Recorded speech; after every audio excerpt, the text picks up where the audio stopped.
Welcome to the Unleashed podcast, where we believe that life is better when it is lived on purpose. My name is Molly Brunk, and I'm joined with lead pastor of Be Hope Church, Brad Thompson. Brad, how in the world are you? It's been forever.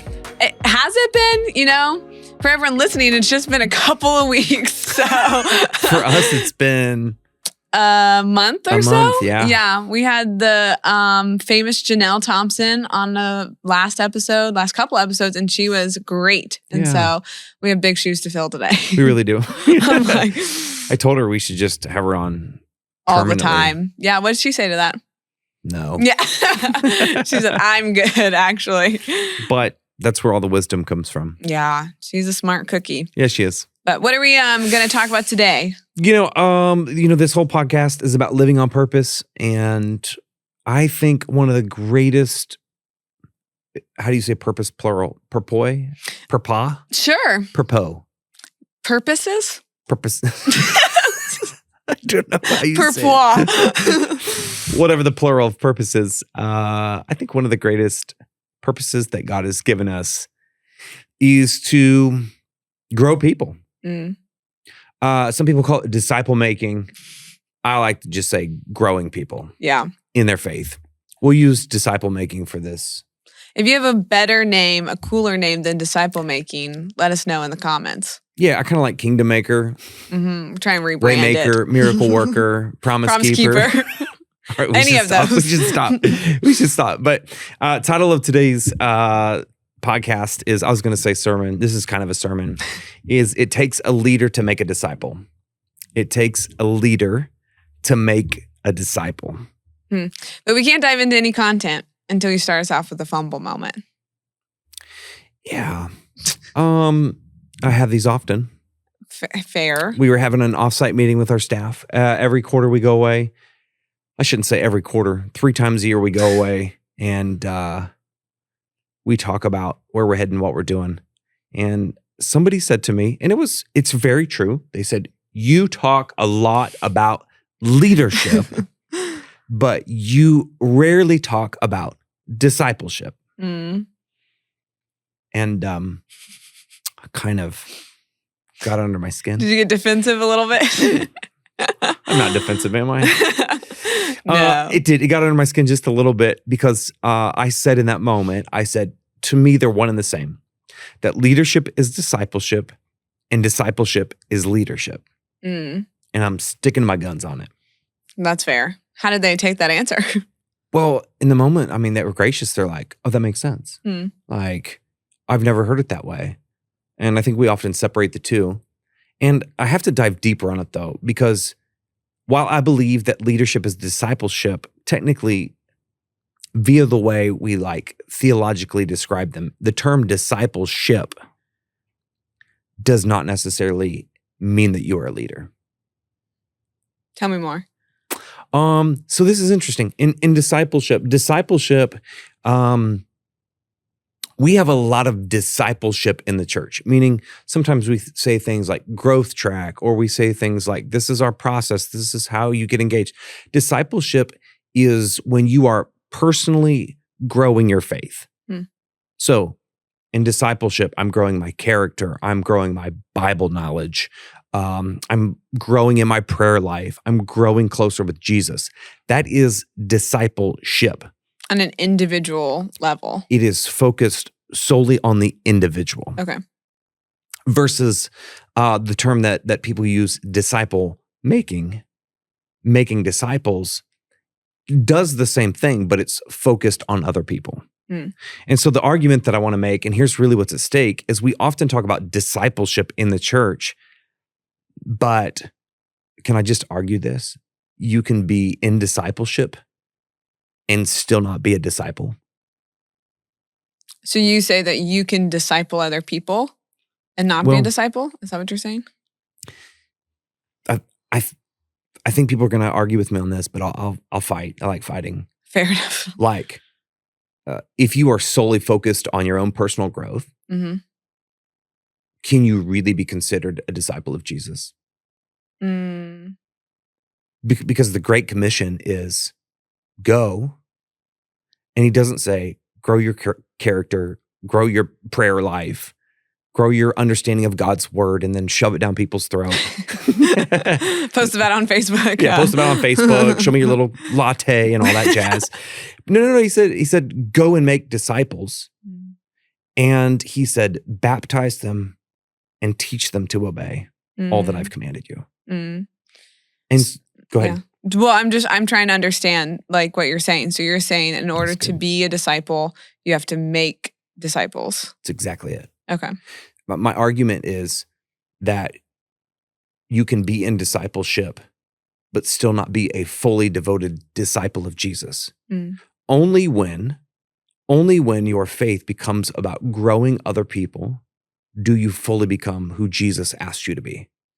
Purpose. This is your purpose. For you to invest your life, sometimes I say empowering others, growing others, but making people who follow Jesus with everything they have. That's what purpose is about. Does that make sense? Yeah. And it can't be done without the personal disciple. It can't be done without your own spiritual life. Yes. And I want to get to that in a minute because I think that's really important. I think one of the tensions that I wrestle with, though, as a pastor and that we often wrestle with in the church is that the assumption is that's your job. That's your job, Brad. That's your staff's job. That's what you'll get paid to do is hang out, drink lattes, read God's word, and meet people, right? To be honest, that's what most ministry majors think. That might be a big part of our job. If you want to like a phrase that gets under my skin is when like, I love having coffees. I'm like, I don't know why that gets coffees. People say that like, I like having coffees.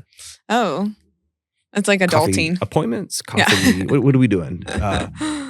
Anyway, that's a pastor's way of saying I like to meet people for coffee to do whatever I do.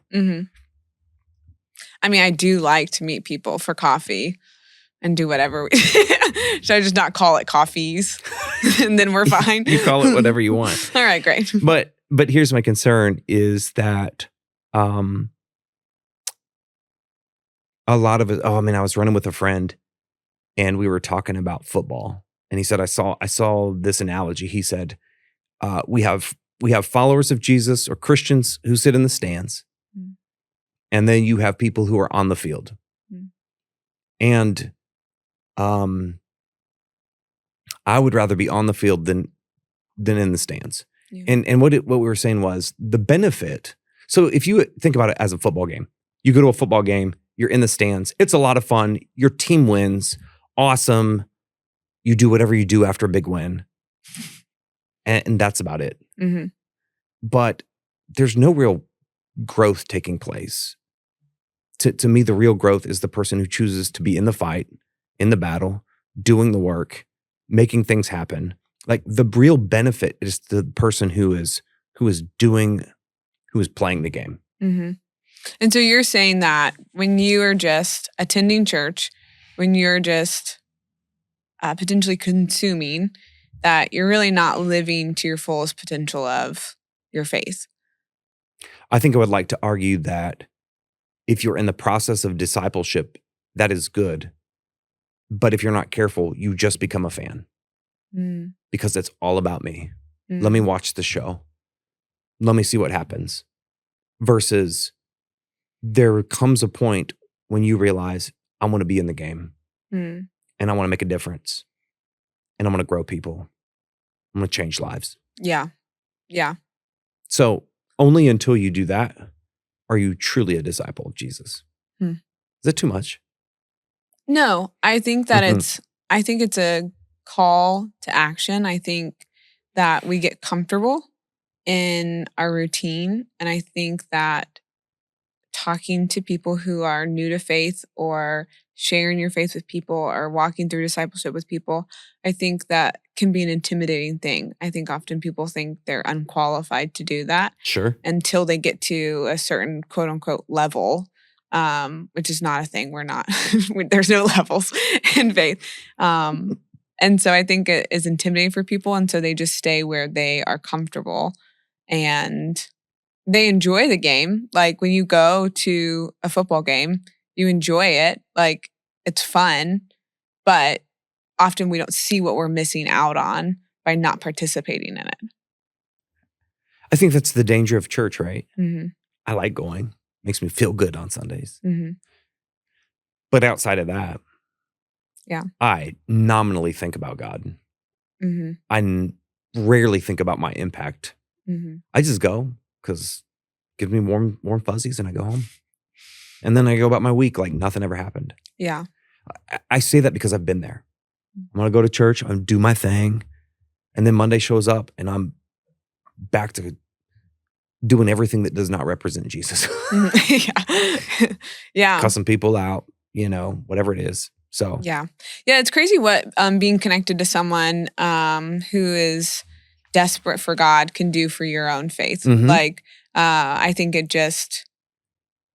it re-energizes your faith, it reignites your faith, but also like it gives you purpose in every decision that you make, because you know what, like, hey, if how I'm supposed to live is going to show someone I'm a Christian, like, dang, I better be living right, like things like that. And also I think it just is so powerful to participate in that way, because then you see what faith is all about. Yeah.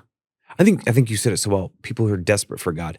I think people who are hungry for what God has they're so much fun to be with. Mm-hmm.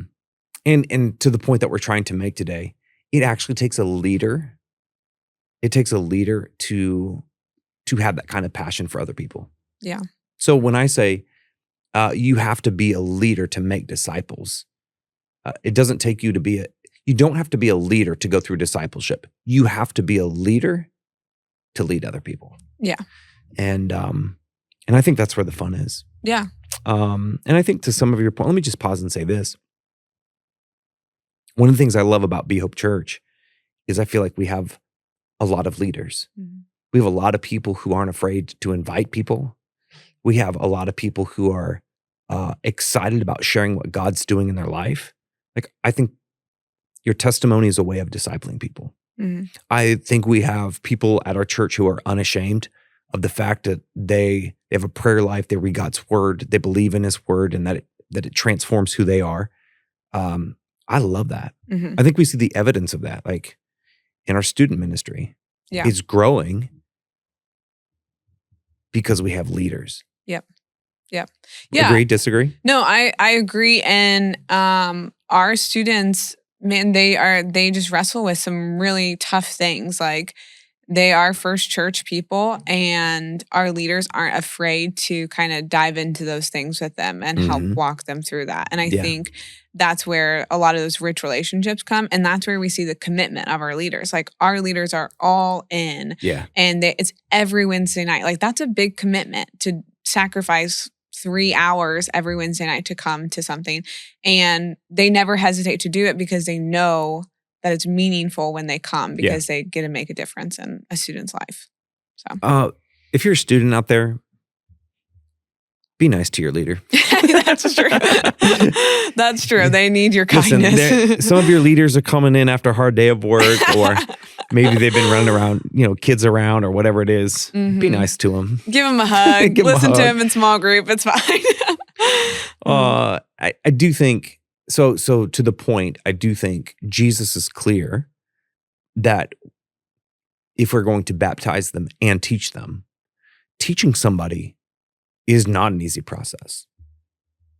And part of that comes from, you can't teach others what you haven't taught yourself. Let me explain it like this.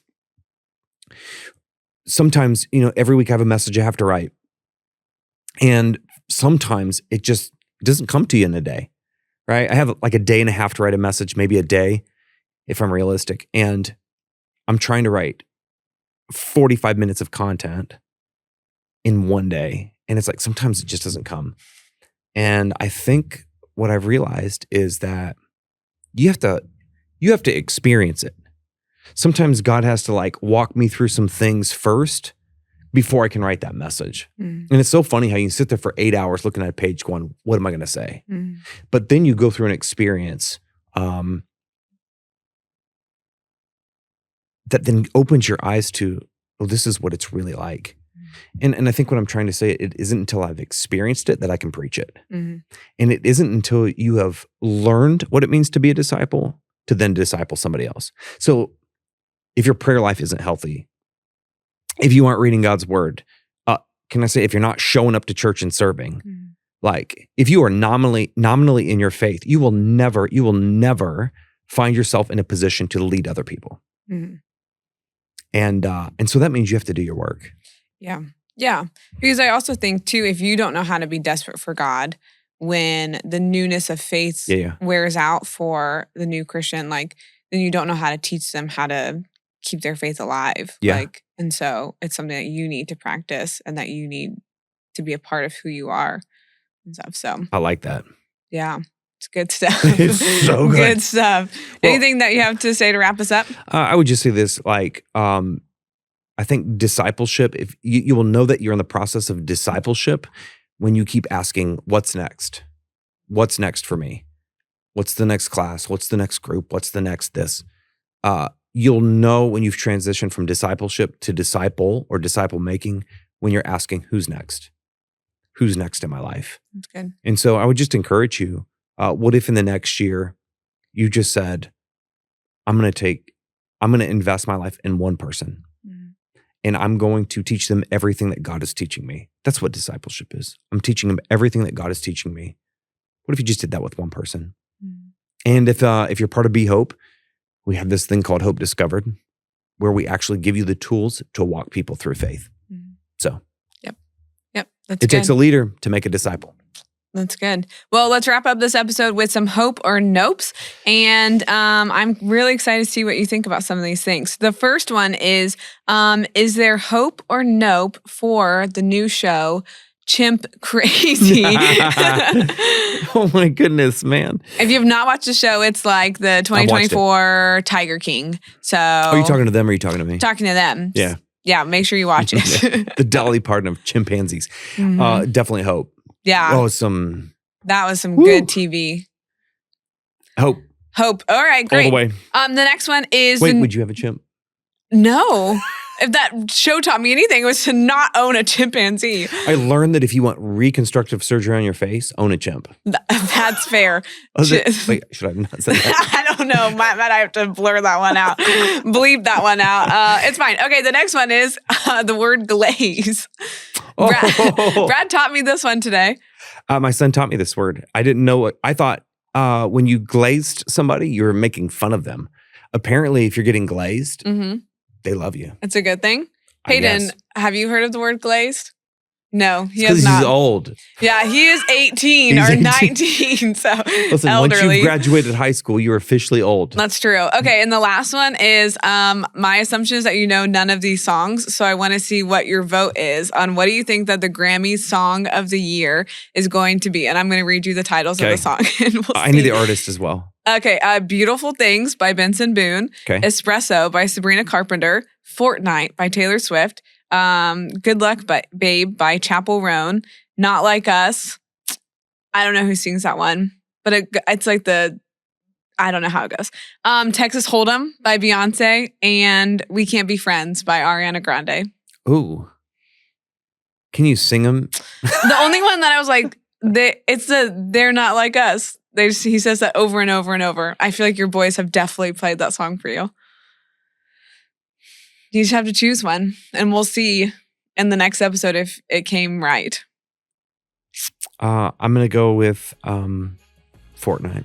All right. That's Taylor Swift. That's actually a really good guess. Fair enough. But hey, we're so glad that you took time out of your day to listen to this episode. Make sure you like and subscribe and share it with everyone in your sphere of influence. And we will see you back here on the next episode.